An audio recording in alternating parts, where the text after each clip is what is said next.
Seregon, Andy, Ben, Alex and James, a very talented thrash metal band from Bristol.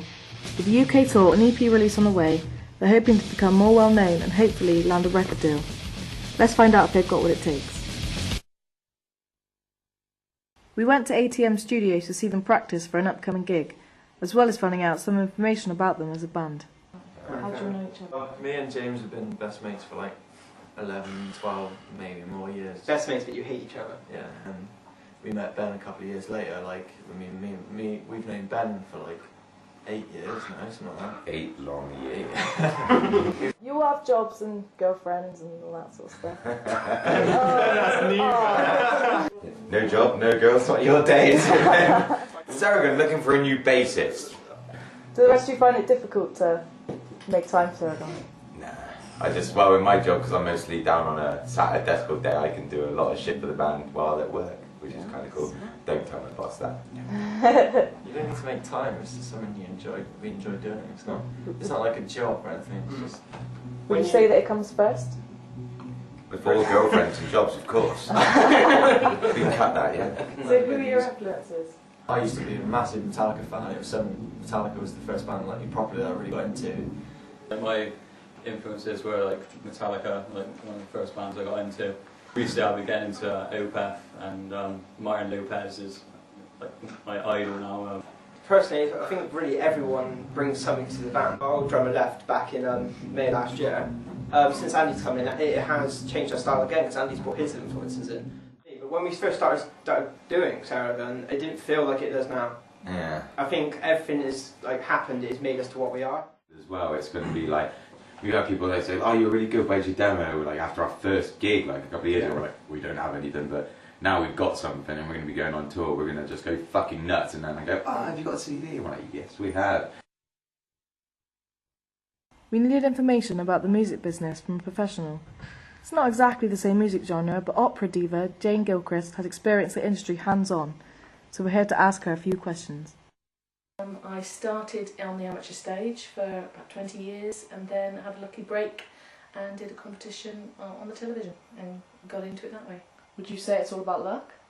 Absolutely, and talent. You've got to have a lot of talent to be able to get anywhere really, and to get noticed really. So how did it come about for you? EMI said they'd like me to do an album, so I did an album, a joint album, and then I did a solo album. How was recording for you? I would say it's very hard work.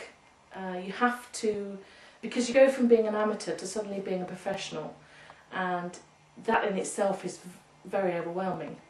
And you have to put the hours in, you have to put the practice in, because if you don't, you're not going to come up to scratch, and your album's not going to be any good, and they're not going to sell it, etc., etc. So you really have to be committed in lots of ways to, yes, I can see my goal, I'm going to go for it. How did recording go? Was it any extra pressure compared to practicing? Well, going there and having someone like criticise everything you do and picking out little bits and bobs that you need to do is really hard work, because you think you've done it and then you pick something else out when you've got to do it all again. So it's pretty tedious. We practiced 4 hours a week, and still that wasn't enough to prepare us to go in. Until you've gone in there and done it, then you know what it's all about. So next time we go in for recording, we get rid of the problems, then we'll be alright. What are the pros and cons of being in the music business? The cons, I suppose, are I'm away from my family a lot, which I don't like doing. And there's a lot of travelling, especially when you go touring, there's a huge amount of travelling. We are looking forward to it, definitely, but also we're kind of like in a way dreading it, because if you've ever seen us perform live, we do obviously all the headbanging, and trust me, it doesn't go without hurting you the next day. Once you're there and you're on stage and you're doing what you love, that's the main thing. I mean, it's a hobby to me, and now it's a profession.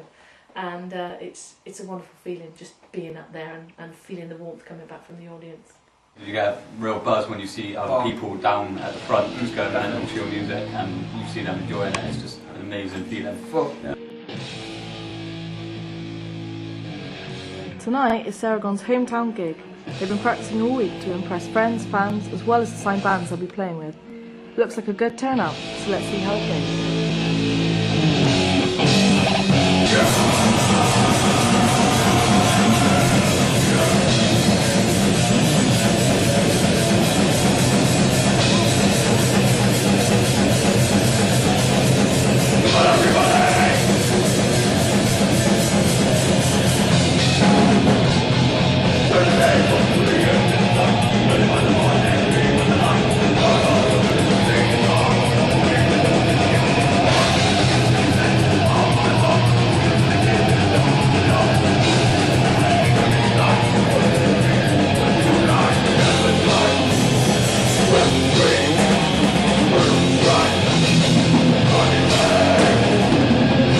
turns out friends and fans aren't all Seregon and playing for tonight.